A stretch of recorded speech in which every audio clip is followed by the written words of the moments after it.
morning is a little stuffier for all in your first alert forecast, as we have some patches of fog, the layers of clouds, again, just a stray shower while the kids are standing at the bus stop as you're headed out the door. Maybe just want to make sure you've got an umbrella in the backpack or in the car ready to go, as we're more likely in the late afternoon to evening to have some rain get in your way. Starting at around 64 degrees on average, a warmer morning because of the layers of fog and clouds.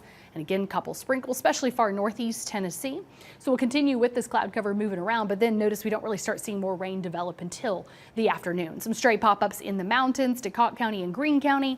Then we flip the switch to the other side of our area as well, Plateau to the Tennessee-Kentucky line. Basically, there's a weak front coming in, so it helps to actually create a couple pockets of rain. Could get a stray rumble of thunder between parts of Cumberland, Morgan, Fentress, Scott, parts of Campbell, Claiborne to Hancock, Harlan, and Lee. So you see that developing and then trying to drop southeast. There's a little stray pop-up in the valley, parts of Blount to Knox County. But even then, as it winds down into the valley into the evening, notice it starts winding down in terms of coverage again. So more of a stray downpour to storm left over around that 8 to 9 o'clock hour in parts of Knox to Blount and Sevier. A couple little stray showers then start the night, and we'll continue to wind that down and switch gears back over to some fog development tomorrow morning.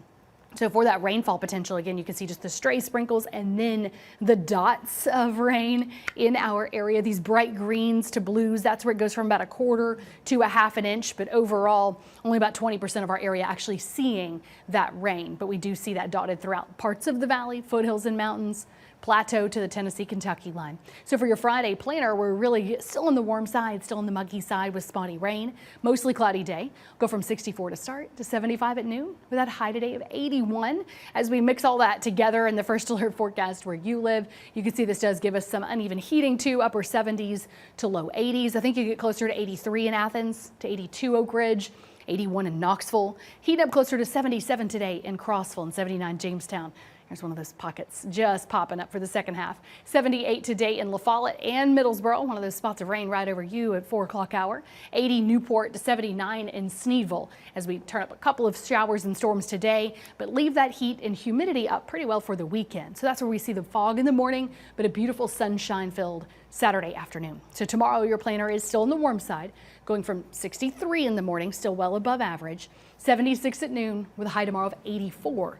Again, a warm weekend. In fact, in your I'm All Vol forecast presented by Food City, while it is all quiet here at home and away, it's still pretty warm, at least to start that 7:30 game. Being an evening game, at least with a clear sky at home and away, the temperatures drop pretty nicely there from 77 at 7:30 for that kickoff to 66 degrees by the end in Fayetteville. Actually pretty similar temperatures here at home at that same time.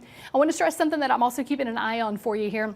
And that tropical outlook, I've been seeing a lot of chatter on social media of actually misinformation, sharing old images of Helene. There is still a chance for some storm development in the Gulf, but that track is still, like we've been talking about, along the Gulf Coast and Florida. So also helpful information for those of you on fall break next week, which is when we're tracking a weak cold front to come through here at home. Meanwhile, we'll be keeping an eye on the rain and storms brewing across the Gulf and Florida, because you can see that big change that comes with the temperatures from that second system next week.